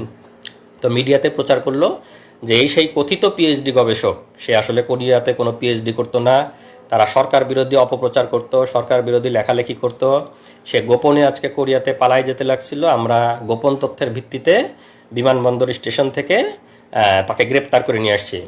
তো এরকম সরকার মানে তাদের মতো করে সাজায় তারা সংবাদ সম্মেলন করে বিভিন্ন মিডিয়াতে দিয়ে দেওয়ার পরে ওখানে আমি তো এগুলো জানি, যেহেতু আমাকে ওখানে রাখছে। তারপরে আমাকে অফিসারটা তার রুমে ডাকলো চোখ খোলা অবস্থায়, এই প্রথম। তো তখন যখন আমাকে ডাকছে তখন আমি প্রথমবারের মতো তার মানে রুমে ঢোকার আগে তার নেম প্লেটটা একবার দেখে গেছি যে কে। পরে তো ভিতরে ঢুকে তার সাথে আমার নাম ধাম ইয়েটাগুলো, যে তোমার নামে এখন মামলা দেওয়া হবে, আমরা তোমার নামে ডিজিটাল নিরাপত্তার মামলা দিয়ে তোমাকে ইয়ে করে দিবে, এরকম বলতেছে আর কি। তো যেহেতু নেম প্লেটটা দেখে গেছে, এই সময় আমি বলতেছি যে এই শুয়োরটা হলো আমাকে গুম করা থেকে শুরু করে সব কিছু নিজে হাতে করছে, এবং আমরা বসিলা মোহাম্মদপুর ক্যাম্পে যে 5 জন ছিলাম, 5 জনকে সে নিজে হাতে গুম করছে। এবং পরবর্তীতে আমি জেলে ছিলাম, জেলে থাকা অবস্থায় অনেকের সাথে কথা হয়েছে, তাদেরকেও সে গুম করছে। তা আমি তার ছবিটা আমার কমেন্টে দিয়ে দিব আপনাদের ইয়েতে, তার বিস্তারিত। তার নাম হলো মহিউদ্দিন ফারুকি। 2018 সালে র‍্যাব 2 বসিলা মোহাম্মদপুরে সে ছিল কোম্পানি কমান্ডার। পরবর্তীতে সে ওখান থেকে চলে যায় হলো পুলিশ সদর দপ্তরের সাপ্লাই শাখার এআইজি ছিল। এতটুকু পর্যন্ত তার ইনফরমেশন আমি জানি। এটা হলো মহিউদ্দিন ফারুকি। এটা হলো মহিউদ্দিন ফারুকের ছবি। আমরা জাস্ট ছবিটা আপনাদেরকে দেখাচ্ছি, আমি পরবর্তীতে আমার কমেন্টে দিয়ে দেবো বিস্তারিত। এইটা হলো সেই মহিউদ্দিন ফারুকি। এই শোর আমাকে গুম করছে এবং আমার সাথে যারা 5 জন ছিল তাদেরকে নিজ হাতে গুম করছে। মহিউদ্দিন ফারুকি 2018 সালে র্যাব 2 এর কোম্পানি কমান্ডার, পরবর্তীতে পুলিশ সদর দপ্তরে সাপ্লাই শাখার এআইজি ছিল। আপনারা এর লিখে রাখবেন এবং এর ব্যাপারে আপনারা অবশ্যই তো অ্যাকশন নেবেন যারা মানবাধিকার কর্মী এবং যারা আছেন আইন শৃঙ্খলা রক্ষাকারী বাহিনী। তো আমাকে ওই সময় একবার জিজ্ঞাসাবাদ যেহেতু করে, আমি ওর নেম প্লেটে দেখে গেছি। তো পরবর্তীতে ওখান থেকে আমাকে ওখানেই রেখে দেয়, এদিকে সংবাদ সম্মেলন এটিয়ে করে আর কি। আর এর ব্যাপারে আরেকটু বলে রাখি, মহিউদ্দিন ফারুকি এরা তো হলো যে আমাদের নামে বিভিন্ন রকম অপবাদ দিয়ে আমাদেরকে মানে কালার করার বা আমাদেরকে অপমানিত করার চেষ্টা করেছে। এই মহিউদ্দিন ফারুকি আপনারা নাম দিয়ে সার্চ দিবেন, মহিউদ্দিন ফারুকি নাম দিলেই দেখবেন এর নামে বিভিন্ন রিপোর্ট আইছে। পুলিশ সদর দপ্তরের সাপ্লাই শাখার এআইজি থাকা অবস্থায় নারী কেলেঙ্কারিতে এক মহিলাকে, সে অবিবাহিত মানে বিবাহ বহির্ভূত মহিলাকে নিয়ে এসে সে নিয়মিত তার সাথে শারীরিক সম্পর্ক করতো তার অফিসেই, এবং সেই মহিলা এক পর্যায়ে প্রেগনেন্ট হওয়ার পরে সে মহিলাকে কোনোভাবে জোর করে ওষুধ খাওয়ায় অ্যাবর্শন করানোর পরে পরবর্তীতে আবার সে শারীরিক সম্পর্ক করতে থাকে, মহিলাটা আবার প্রেগনেন্ট হয়। পরবর্তীতে যখন সে আবার জোর করে অ্যাবর্শন করাতে যায়, তখন মহিলাটাও কোনোভাবে, উনি হয়তো আমার এই লাইভ যদি কোনোভাবে শুনে থাকে, মহিলাটাও কোনোভাবে হয়তো কোনো পাওয়ারফুল কারো মানে পরিচিত, সে তখন সেটা মানে মামলা করে তার নামে এবং সংবাদ সম্মেলন এটে করে। এই মানে শোরের নামে আপনারা সার্চ দিলেই পাবেন মহিউদ্দিন ফারুকি ভ্রূণ হত্যা মামলা, তার নামে 2টা না 3টা মামলা হয়েছে এবং সে তখন সাময়িক বরখাস্ত র্যাব সদর দপ্তর মানে পুলিশ সদর দপ্তর সাপ্লাই শাখার এআইজি থাকা অবস্থায় তখন থেকেই সে সাময়িক বরখাস্ত। এগুলো হলো এদের চরিত্র।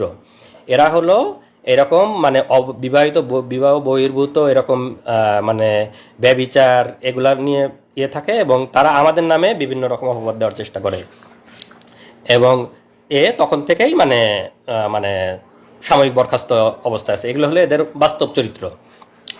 তো ওখান থেকে তারপরে আমাকে যখন ওখানে রাখে, সংবাদ সম্মেলন করার পরে আমাকে নিয়ে পেপার পত্রিকায় ওদের মতো করে ভুয়া রিপোর্ট দেয় এবং ওই দিন রাতে আমি যেহেতু বিমানবন্দরে চিল্লা চেঁচামেচি করছি যে আমাকে ওরা গুম করে রাখছিল, আমাকে কেউ ছবি তোলেন, কেউ আমার একটা ছবি তুলে রাখেন, আমাকে এরকম বলছি। তো তখন ওই দিন রাতে ওরা এইটা বুঝতে পারছে যে আমি লোকজনকে বলে দেওয়ার চেষ্টা করছি, ওদেরকে ধরা খাওয়ানোর চেষ্টা করছি। তো ওই দিন রাতে আমাকে ভয়ানক টর্চার করছে, শারীরিক টর্চার, যে তুই খুব চালাক না, তুই আমাদেরকে ধরাই দেওয়ার চেষ্টা করছিস যাতে আমরা ধরা পড়ে যাই, আমরা তোকে গুম করছি, এরকম চিল্লা চেঁচামেচি মানে অনেক অকথ্য ভাষায় গালিগালাজ করছে এবং ওই দিন রাতে আমাকে টর্চার করছে। তো টর্চারটা এরকম, রাতের বেলা আমি বলি আসলে, ওই দিন রাতে আমাকে চোখ বেঁধে ওদের আবার রুমে নিয়ে যায়, মানে দিনে চোখ খোলা ছিল, রাতের বেলা চোখ বাঁধা অবস্থায় আবার রুমে নিয়ে যায়। রুমে নিয়ে গিয়ে আমার এভাবে 2 হাতটা এরকম বাঁধে, এখানে হাত বাঁধে, আমার 2 পা বাঁধে, 2 পা এবং 2 হাত বাঁধে। আমার এই হাতের মধ্যে দিয়ে এই দিক দিয়ে একটা বাঁশ মতো ঢুকাই দেয়, আমি তো চোখ বাঁধা দেখতে পাচ্ছি না, বাঁশ মতো এরকম আড়াআড়ি ঢুকাই দেয় এবং আমার পায়ের উপরে এখানেও আড়াআড়ি একটা বাঁশ মতো রেখে দেয়। তো 2টা বাঁশ, আমার 2 পায়ের উপর আড়াআড়ি একটা, আমার হাতের উপর আড়াআড়িটা। আর এই 2 বাঁশের উপরে মানে এই বাঁশের উপরে 2-4 জন, ওই বাঁশের উপরে 2-4 জন এরকম দাঁড়ায়, মানে রুটি বলার মতো, যেরকম মানে আমরা যেরকম বেলন দিয়ে রুটি বলি এইরকম একদম চাপ দিয়ে এরকম বলতেছে। আমি তো চিল্লাই করছি। যখন চিল্লাচ্ছি তখন আমার মুখের মধ্যে গামছা গুঁজে দিছে যাতে মানে চিৎকার বাইরে না যায়, আমার মুখের মধ্যে চিল্লাচ্ছে। পরে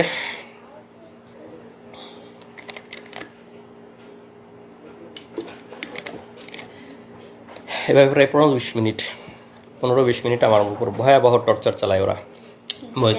মহিউদ্দিন এই সেই গেঞ্জি বলতে ভুলে গেছি, এই সেই গেঞ্জি যে গেঞ্জি পরা অবস্থায় আমাকে তুলে নিয়ে গেছিলো, এই গেঞ্জি পরা অবস্থায় ছিলাম, এই গেঞ্জি পরা অবস্থায় আমাকে ওই টর্চার করে, রক্ত এবং ময়লা মিশ্রিত সেই গেঞ্জি। আমরা 5 বছর সেই গেঞ্জিটা যত্ন করে তুলে রাখছিলাম আজকের দিনের জন্য, যে আজকের এই দিনে আমরা এই গেঞ্জিটা পরে আপনাদের সামনে বলবো। এই সেই গেঞ্জি পরা অবস্থায় আমাকে টর্চার করে, ভয়ানক টর্চার, রক্ত এবং ময়লা এখনো আছে। টর্চার করার পরে পরের দিন সকালে আমাকে থানায় পাঠাবে। আমার নামে এর আগে কোনো মামলা নাই, কোনো রিপোর্ট নাই, কোনো মামলা নাই। এখন তো আমাকে থানায় দিতে গেলে একটা মিথ্যা মামলা দিতে হবে। তখন পরের দিন সকালে ওরা একটা ভুয়া ডিজিটাল নিরাপত্তা, আপনারা জানেন যে ডিজিটাল নিরাপত্তা আইনের অবস্থা, আমরা সবাই এই আইনের এই আইনের যে কালো দিক, সেদিকের শিকার মানবাধিকার কর্মীরা, সাংবাদিকরা, আমরা যারা বাক স্বাধীনতায় বিশেষ করে আমরা সবাই শিকার। তা আমার নামে ভুয়া ডিজিটাল নিরাপত্তা আইনে একটা মামলা দেয়। মামলা দিয়ে সকালে আমাকে থানায় পাঠাবে। থানায় পাঠানোর আগে আমার তো এই ড্রেসটার অবস্থা খুবই খারাপ, রক্ত ময়লা সব কিছু ভর্তি। তো এইটা পরে যখন আমি থানায় যাব, থানা থেকে যখন কোর্টে উঠবো, তখন তো সবাই দেখবে আমার অবস্থা। তখন ওরা করে কি, আমার যেহেতু লাগেজ ওদের কাছেই, আমাকে এয়ারপোর্ট থেকে তুলে নিয়ে গেছে, লাগেজ তো ওদের কাছেই, লাগেজে আমার জামা কাপড় আছে, লাগেজ থেকে অন্য একটা গেঞ্জি নিয়ে আসলো। অন্য একটা গেঞ্জি নিয়ে এসে আমাকে বললো যে এটা চেঞ্জ কর। এটা খুলে আমাকে ফ্রেশ যে একটা গেঞ্জি, সেই একটা গেঞ্জি পরতে দিল, এই গেঞ্জিটা পর। তো আমার হাত পায়ের আমার ওঠার মতো অবস্থা নাই, কোনো মতে ওরাই পরাই দিল। আমি কোনো মতো করে পরে গেঞ্জিটা চেঞ্জ করে এই গেঞ্জিটা আমার লাগেজে, ভাগ্যিস এই গেঞ্জিটা ওরা আমার লাগেজে দিয়ে রাখছিল, ওই এটাই করে লাগেজেই ফেলে দিয়ে রাখছে। পরবর্তীতে তো আমি জেল থেকে বের হওয়ার পরে যখন লাগেজ নিয়েছি, তখন আসলে এই গেঞ্জিটা আবার পাইছি। আমাকে ফ্রেশ একটা গেঞ্জি পরায়ে আমাকে থানায় পাঠায় দেয়। থানায় পাঠায় দিয়ে সেখানে যেটা বললাম যে আমার নামে মিথ্যা ডিজিটাল নিরাপত্তা আইনে মিথ্যা মামলা দেয়। মামলা দেওয়ার পরে আমি তো থানায় এসে, দিকে তো আমার পরিবার খোঁজাখুঁজি করতেছে যে সংবাদ সম্মেলনে ওরা জানছে, দেখতে পাইছে যে আমাকে গ্রেপ্তার দেখাইছে, কিন্তু এখনও ওদের সাথে আমার দেখা হয় নাই। আমি তো বুঝতে পারতেছি না যে আমাকে গ্রেপ্তার পেপার পত্রিকায় মিডিয়া, কারণ আমি তো আমার জগতে। তো এই পর্যায়ে ওরাও খোঁজাখুঁজি করতেছে।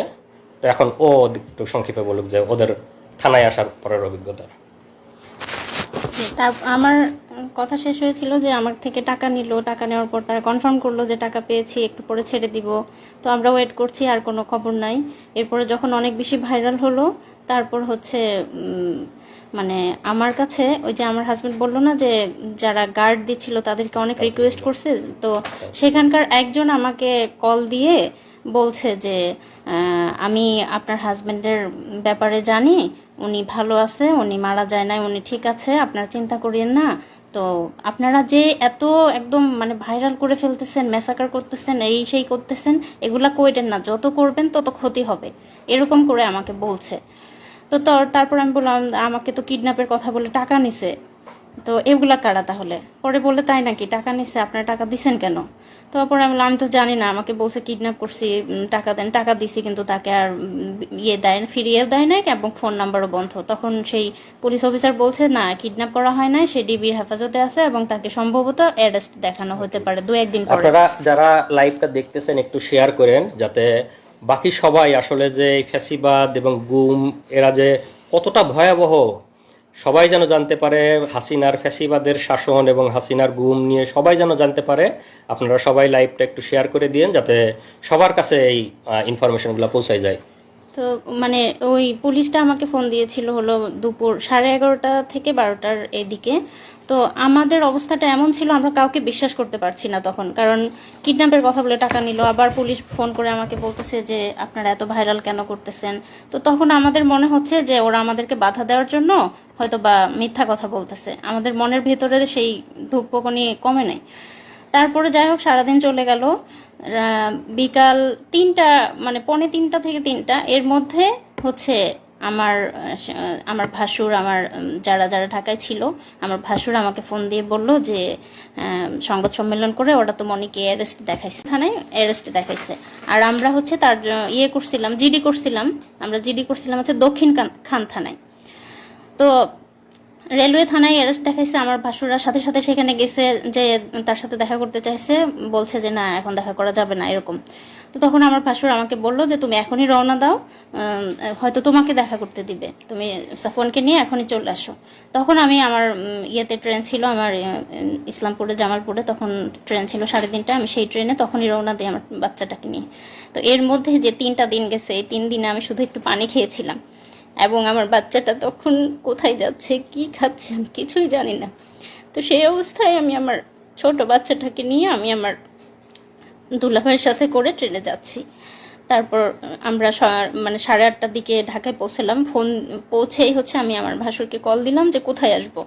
তো পরে বললো যে থানায় আসার আগে থানায় আসো, আর হচ্ছে অফিসারের নাম্বার দিল যে আগে এনাকে ফোন করো যে দেখা করতে দিবে কিনা, এত দূর থেকে আসছো, যদি দেখা করতে না দেয় শুধু শুধু আসে কষ্ট করা লাগবে, আগে কল দিয়ে কথা বলে নাও।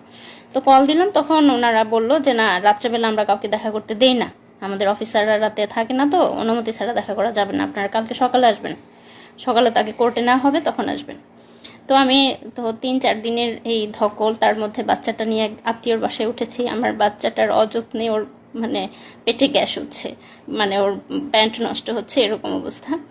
তারপরে মানে যাই হোক, আমার তখন ফিলিংসটা এমন ছিল যে আল্লাহ, পাওয়া তো গেছে, সে তো বেঁচে আছে, এটাই আলহামদুলিল্লাহ। হ্যাঁ, তখন এরকমই ছিল। আমার খালি মনে হচ্ছে কখন সকাল হবে, আমি কখন দেখতে যাব। তারপর সকালবেলা আসলাম। তো আসার পরে হচ্ছে 10:30টার দিকে আমি রেলওয়ে থানার সামনে সে আমার ছোট বাচ্চাকে নিয়ে আমার ভাসুররা ছিল কোর্টে, মানে আমাদের কথা ছিল এমন যে যদি কোর্টে নিয়ে যায় যেন ওনারা দেখতে পায়, আবার থানায় থাকলে যেন আমি মানে যে কেউ একজন যেন দেখতে পারি, যে কেউ। তো ওনারা ওখানে ছিল, আর আমি আমার দুলাভাই সহ বাচ্চা সহ আমরা হচ্ছে রেলওয়ে থানার সামনে দাঁড়ায় আছি। আমরা হচ্ছে বারবার জিজ্ঞেস করতেছি, আমাকে তো কিছু বলতেছে না যে আছে কি না আসলে, বা এই সে কিছুই বলতেছে না।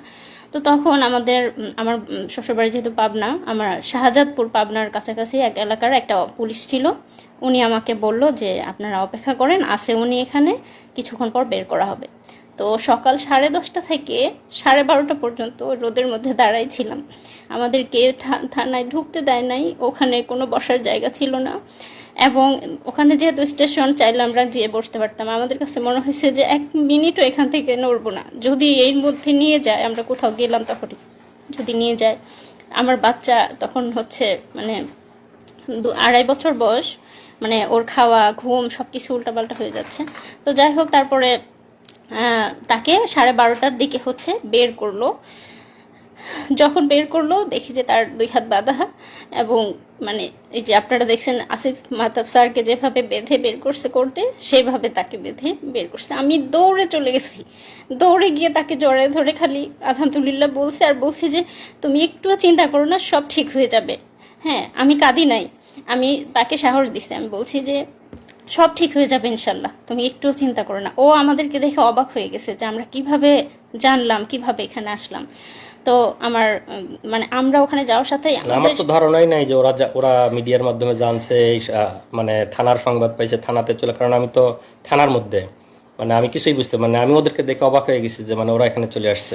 আমি আমার ছেলেকে নিয়ে আমি যখন গেলাম দৌড়ায়, ওরা আমাদের কুকুরের মতো দূর দূর করে মানে ইয়ে করে দিচ্ছে, তাড়া দিচ্ছে, এই চলে যান চলে যান, খবরদার কাছে আসবেন না, কাছে আসলে কিন্তু আসামিকে টর্চার করবো, খবরদার কাছে আসবেন না। তো ও আমার বাবুকে জাস্ট একটা চুমা দিতে আসছিল, মানে ঠোঁটটা কাছে নিয়ে আসছে আমার বাবুর গালের কাছে, ওরা দিতে দেয় নাই। ওরা ওকে দড়ি ধরে টান দিয়ে হেঁচকে টান দিয়ে নিয়ে গেছে। এই দৃশ্য আমি কোনোদিনও ভুলবো না। তারপর যাই হোক, ওনাকে একটা সিএনজিতে উঠালো, পাশে তো 3-4 জন পুলিশ ছিল, তো সাথে সাথে আমরা আরেকটা সিএনজি ভাড়া করলাম। ভাড়া করার পরে আমাদেরই হলো যে আমরা ওদেরকে পুরো ফলো করব, ওরা যেদিক দিয়ে যাচ্ছে আমরা ওইভাবে। তো যে ফলো করতেছি, আমাদের সিএনজি ওদের সিএনজি পাশাপাশি ছিল, এবং একটা জ্যাম লেগে যায়। জ্যাম লেগে যাওয়ার ফলে তাদের সিএনজি আর আমাদের সিএনজি একদম পাশাপাশি, মানে আমি বারবার আমার এখান থেকে দেখতেছি, ও একটু করে তাকাচ্ছে।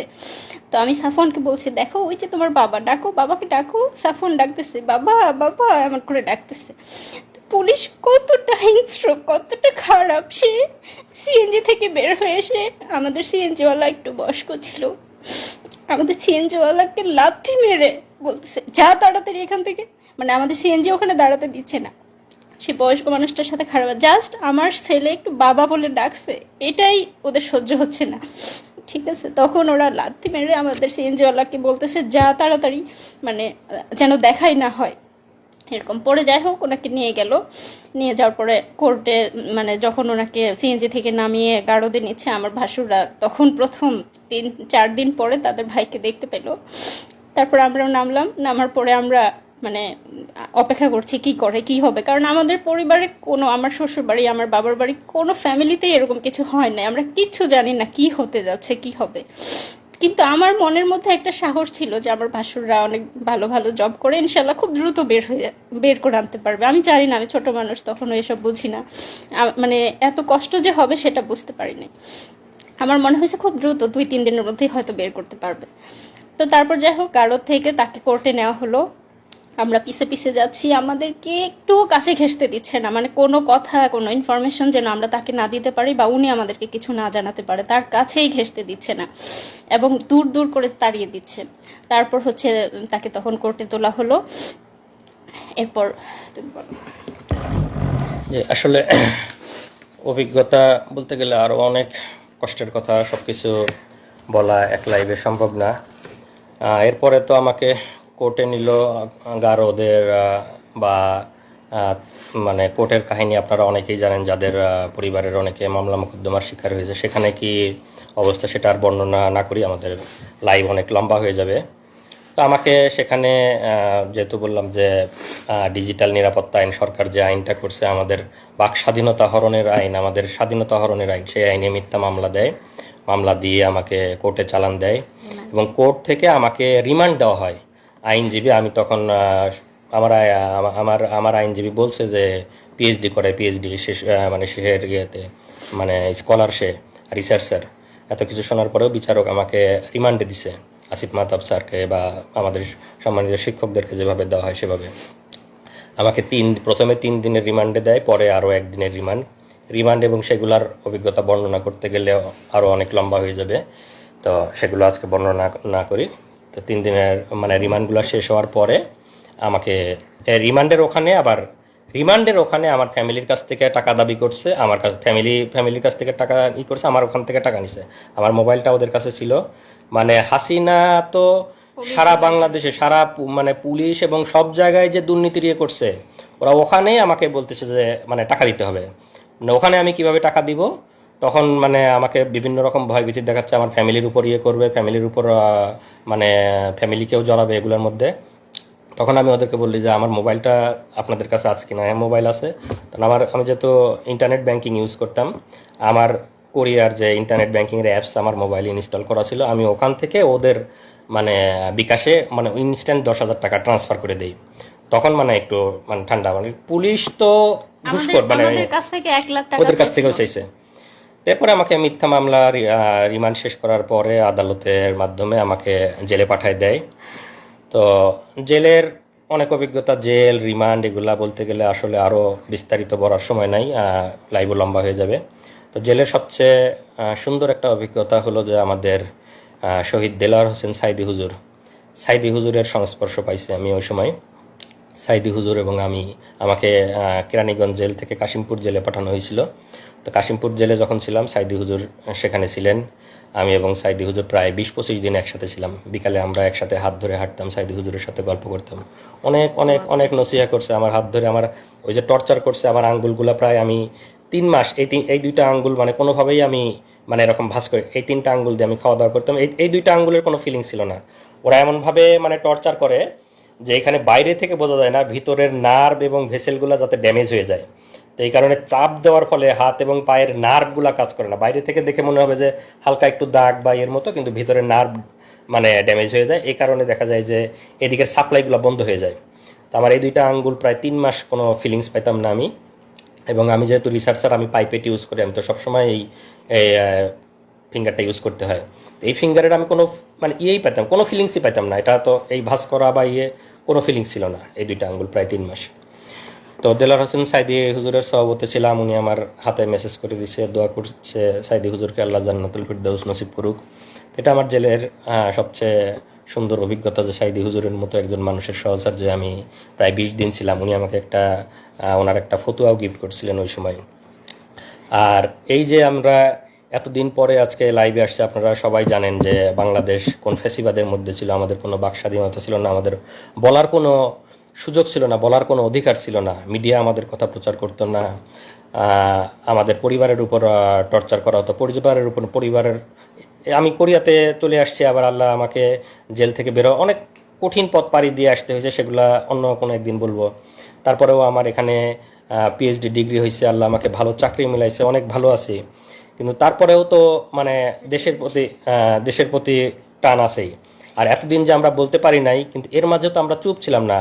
আমরা যারা বলতে চাই তারা তো আমরা বিভিন্নভাবে বলার চেষ্টা করি। আমি আল জাজিরাতে, বিবিসিতে, আমাদের শ্রদ্ধেয় সামি ভাই, তাসনিম খলিল ভাই, ওনাদের সাথে কথা বলছি, ওনাদের কাছে বলছি, বিবিসিতে বলছি, আল জাজিরাতে বলছি, সব জায়গায় হাসিনার ফ্যাসিবাদ, হাসিনার গুম, এগুলো আমরা অলরেডি ইন্টারন্যাশনাল মিডিয়াতে দিয়ে রাখছিলাম।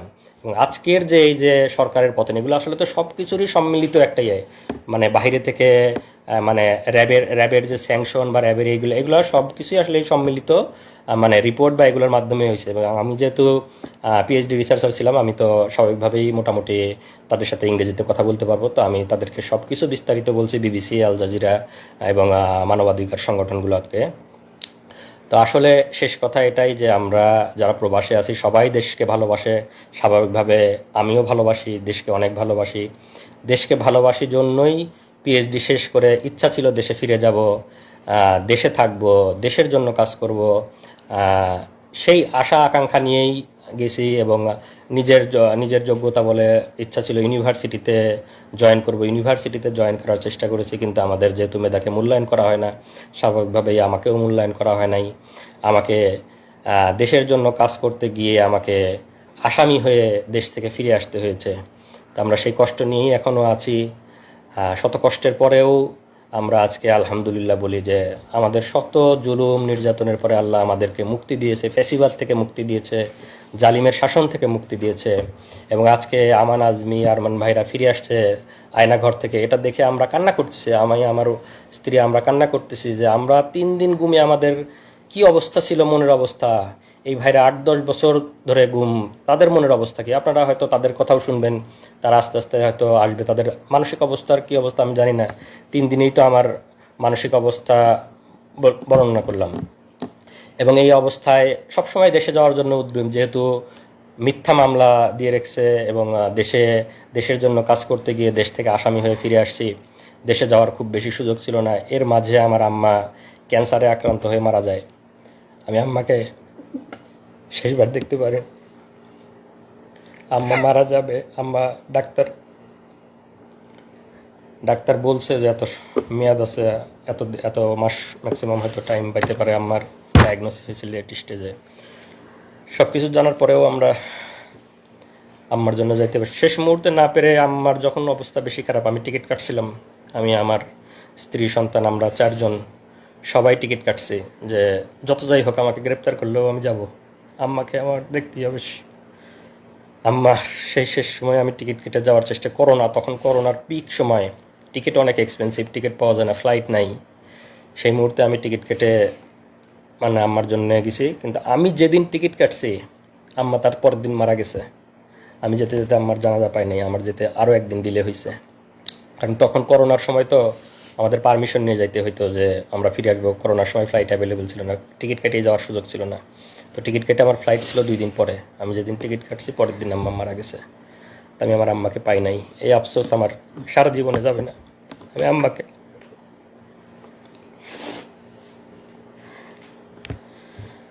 আপনারা আমাদের জন্য দোয়া করবেন।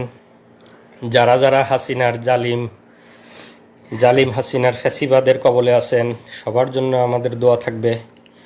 এবং যারা যারা আজকে আয়নাঘর থেকে ফিরে আসতেছেন তাদের জন্য দোয়া থাকবে। এবং আমরা আবার ফিরে আসতে চাই, শত নির্যাতনের পরেও আমরা চাই আমরা দেশে ফিরে আসব, দেশের জন্য কাজ করব। নতুন দেশ গঠনে আমরা সবাই একসাথে ঐক্যবদ্ধভাবে কাজ করব এবং আমাদের নতুন বাংলাদেশ হবে সুজলা সুফলা, এবং যেখানে কোনো দুর্নীতি থাকবে না, যেখানে কোনো ফ্যাসিবাদ থাকবে না। এই ডিজিটাল নিরাপত্তা আইন, বাক স্বাধীনতা হরণের আইন উঠিয়ে দেওয়া হবে। এবং আমি আশা করি যারা মানবাধিকার সংস্থায় আছেন, যারা নতুন সরকার গঠন করবেন, তারা এই ফ্যাসিবাদী এবং বাক স্বাধীনতা হরণকারী এই ডিজিটাল নিরাপত্তা আইন আপনারা উঠিয়ে দিবেন। যারা যারা আমরা নির্যাতনের শিকার তাদেরকে এই জুলুম থেকে আপনারা মুক্তি দেবেন। এবং আমি পরিশেষে যে ছাত্র আন্দোলনের মাধ্যমে এই ফ্যাসিবাদ, এই জুলুম থেকে আমরা মুক্তি পেয়েছি আল্লাহর অশেষ মেহেরবানিতে, তাদেরকে আমি ধন্যবাদ দিতে চাই। তাদেরকে ধন্যবাদ দিয়ে আমি ধন্যবাদ দেওয়ার কোনো ভাষা আমার জানা নেই। তাদের এই আন্দোলনের ফলে এবং যারা শহীদ হয়েছেন তাদের আত্মার মাগফিরাত কামনা করি। পরিশেষে আমি বলবো যে আমরা সবাই মিলে ইনশাল্লাহ একটা নতুন বাংলাদেশ গড়ব, যেখানে থাকবে না কোনো ভেদাভেদ, কোনো মারামারি, কোনো এরকম কোনো যাতে আর কাউকে এভাবে লাইভে এসে তার এই কঠিন কঠিন পরিস্থিতির বর্ণনা না করতে হয়। সবাইকে ধন্যবাদ। আসসালামু আলাইকুম ওয়া রাহমাতুল্লাহ। আসসালাম।